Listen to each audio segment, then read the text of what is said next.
The power of devotion. What God are you worshipping? Oh, this one's rich. Do not underestimate the power of the devotion of God's Son. Let's sit with that for a moment. Devotion. To be devoted means to give yourself fully, your time, your energy, your focus, your heart, to something. It's not just commitment, it's reverence, allegiance, worship. Now, what are people devoted to in 2025? Look around. People seem devoted to success and achievement, social media and digital validation, personal identities and the stories they tell about themselves, material wealth and comfort, fear, scarcity and survival, relationships, both healthy and unhealthy. But here's the real question. What are you devoted to? Because whatever you're devoted to, whatever you place yourself at the altar of, is the God that has power over you. The altar of devotion. Who is your God? Here's the insight. He places himself at the altar of his God. What does that mean? To place yourself at the altar is to surrender, to offer your life, your choices, your power to something greater. It's an act of submission, whether conscious or not.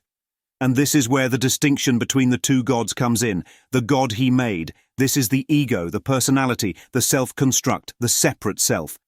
It's the me that clings to achievements, appearances, and control. But everything the ego makes is temporary. It falls apart because it wasn't created by love. It was manufactured by fear. The God that created him. This is the eternal God, the source of creation. What is created by God is everlasting. It cannot be uncreated. Unlike the fragile structures of the ego, God's creations are rooted in truth, love, and permanence. Made versus created, a subtle but profound difference. Let's break this down.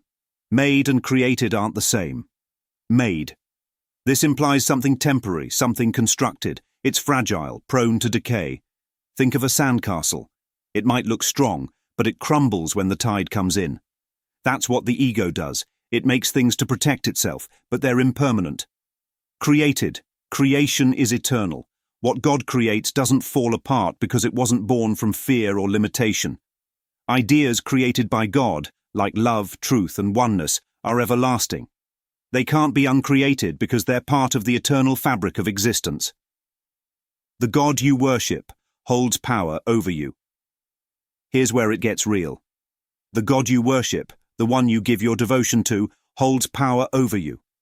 If you worship the God of the ego, your self-image, your fears, your desires, you'll be ruled by insecurity, lack, and constant striving.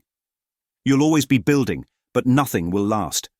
If you worship the God that created you, love, unity, truth, you'll experience freedom, peace, and a sense of wholeness. You'll live in the certainty that what is real cannot be threatened. What's at the altar of your devotion? So here's the question. What God are you worshipping?